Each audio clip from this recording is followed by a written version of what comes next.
Olá, eu me chamo Noemi e estou aqui para falar com vocês um pouco sobre a minha experiência enquanto aluna e pesquisadora de C na universidade pública, né? Então, em primeiro lugar, eu gostaria de agradecer a CERRIS pelo convite. Eu fico muito feliz de poder falar, né, de ter esse espaço para falar sobre a minha pesquisa e também por poder fazer parte desse projeto que é Enegrecendo Referências.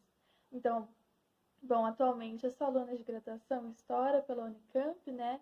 Eu estou no terceiro ano de Unicamp, né? Quarto ano da minha formação. E desde o segundo semestre do ano passado, eu desenvolvo pesquisa de IC, né?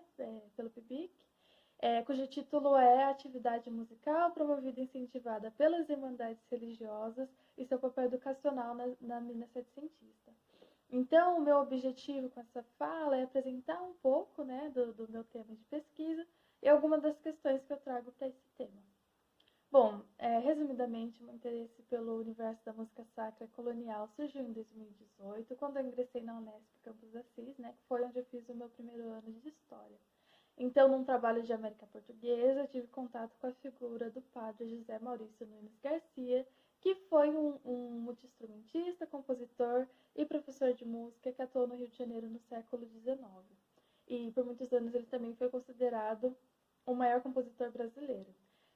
Enfim, né, ele teve várias funções, mas o que mais me chamou a atenção na sua trajetória é que esse homem era também mulato e pobre.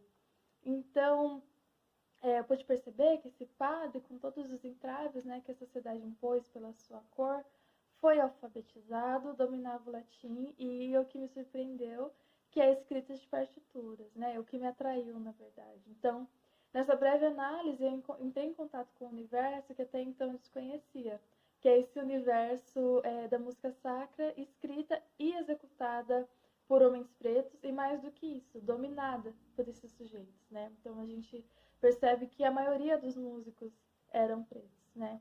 Outra coisa que ficava evidente com essa trajetória do padre é que o acúmulo dessas funções permitiu que ele transitasse em espaços elitizados, espaços realmente de concentração de poder, né? A ponto dele ser dispensado da cor.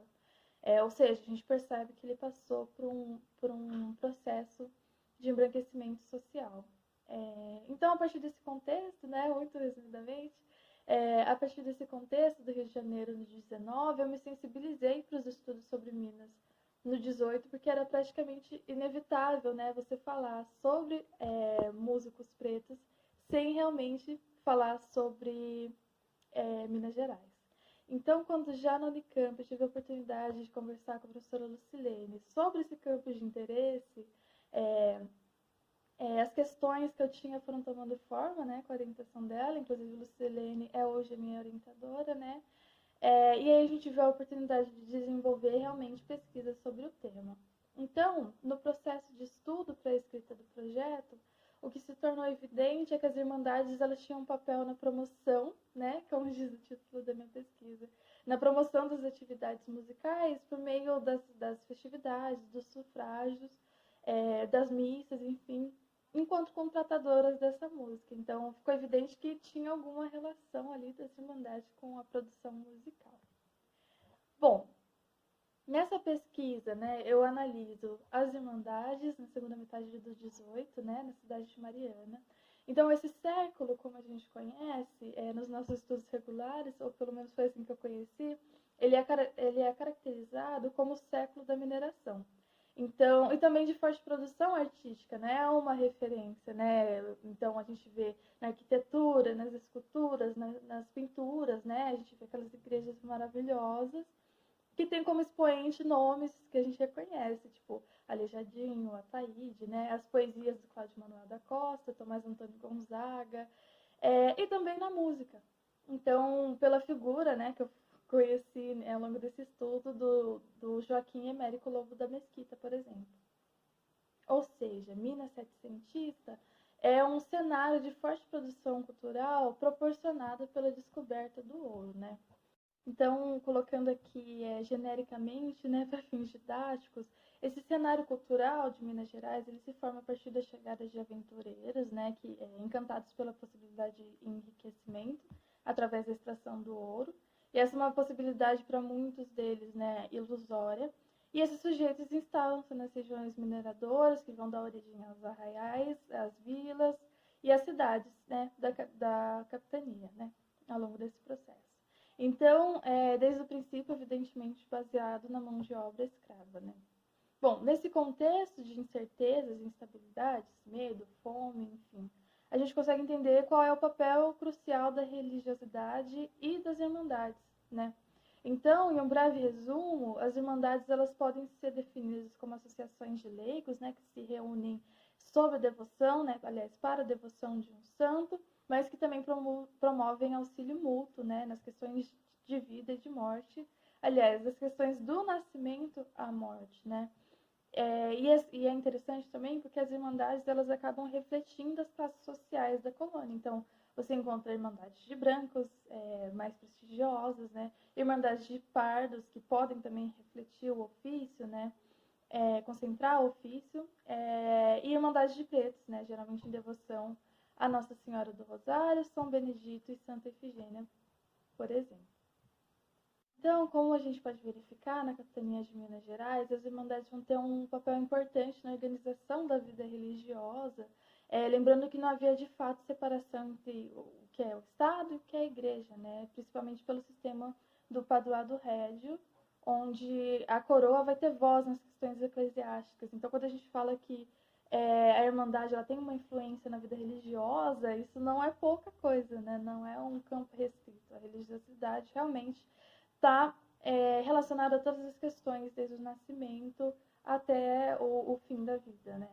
E essas instituições, ou seja, esse grupo, né, de indivíduos a que se chama Irmandade, né, serão patrocinadoras por meio da coleta de esmolas e também dos anuais, né, das Irmandades, que vão realmente patrocinar a construção de capelas, né, daquelas igrejas, né, das procissões, dos sufrágios, até de compra de alforria, né?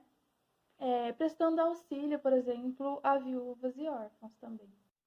A partir do comércio que se deriva da atividade mineradora, né, com a venda de alimentos, artefatos, vestimentas, enfim, elementos que viabilizam a vida na capitania, a sociedade mineira fica mais complexa, né? Então, a sociedade ainda regida pelos costumes de distinção social do antigo regime vai encontrar suas próprias formas de atribuir legitimidade, enfim, nessa posição da hierarquia social.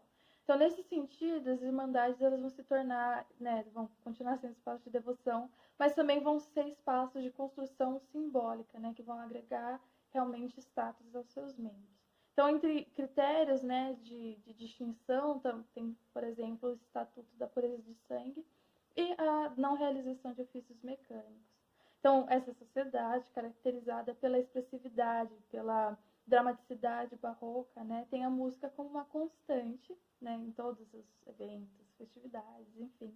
E essa demanda, né, ela vai abrir possibilidade para que indivíduos não brancos ocupem esse ofício, né? Então, bom, nessa pesquisa eu me dedico a estudar, né, o papel das irmandades na cidade de Mariana.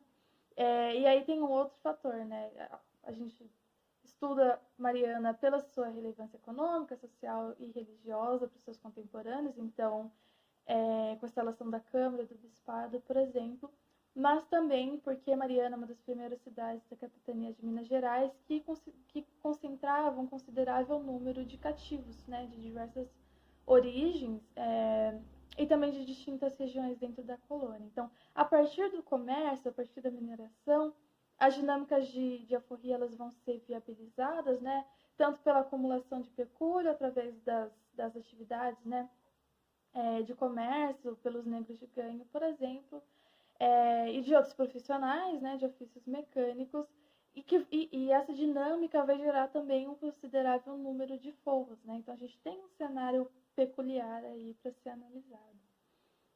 Então esse desejo é curioso, né? Esse desejo por parte da elite de se diferenciar pelo distanciamento de certos ofícios vai permitir que os forros alcancem privilégios, quer dizer, a realização desses mesmos ofícios que são indesejados vai permitir uma mudança na trajetória desses indivíduos. Então, acho que essa dinâmica ela é muito curiosa, né?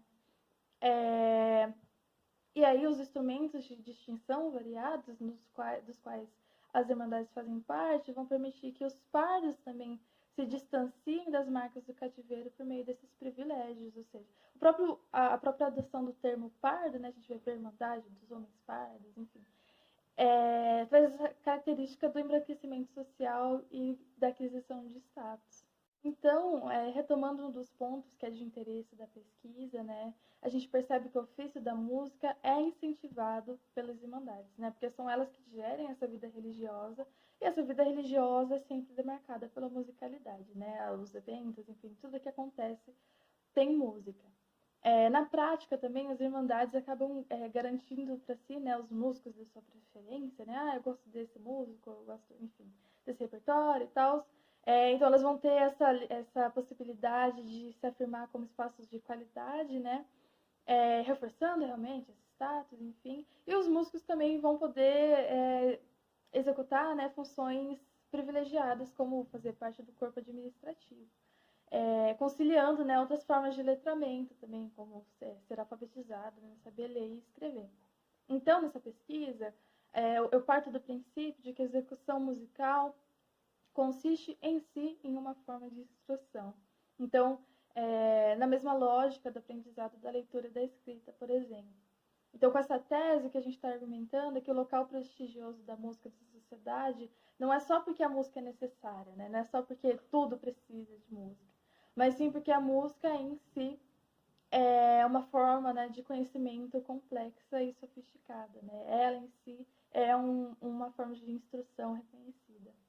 Então, em comparação com outras formas de instrução, né, em Minas, né, de forma divergente das áreas litorâneas da colônia, os encargos da educação foram assumidos nas capelas ou pelas mães, por exemplo, então, no contexto doméstico. E segundo descreve um autor, né, na sua dissertação que eu tenho usado, né, que é o Aldo Leone, o aprendizado do ofício mecânico poderia acontecer também com a criança, né, aos 7 anos, se mudando para a casa do mestre, ou ainda de pai para filho. Então, trata-se, né, o aprendizado da música trata-se de um aprendizado doméstico, potencialmente hereditário e longo também, né? Ou seja, não é necessariamente uma prática simples. Mas não é só né, nesse exemplo que eu me apoio, né? A gente também usa como exemplo a educação formal, né? A educação eclesiástica, que envolvia os saberes como o latim e o canto, por exemplo. Então, na cidade de Mariana, né, que mais uma vez é a cidade a qual essa pesquisa se dedica, né, a presença do seminário da Nossa Senhora da Boa Morte demonstra que, mesmo em comparação com essas instituições, a música era envolvida como letramento. Então, eu tenho como exemplo, né, cito uma tese também do Fabiano Henrique Viana, do Fábio Henrique Viana, na verdade, perdão, em que ele transfere um comentário que o Aleijadinho faz ao compositor Manuel Dias de Oliveira, que diz, né, não sei se lhe disse, mas sou analfabeta em música, sendo incapaz de distinguir uma nota escrita de outra, embora seja sensível à música ouvida. Então, o que me chama a atenção nesse comentário, né, é que a gente está falando de uma sociedade onde o letramento, né, a alfabetização já era para poucos. Então, e muitos desses músicos já sabiam escrever. Então, a gente está falando de algo além, né, do saber ler e escrever.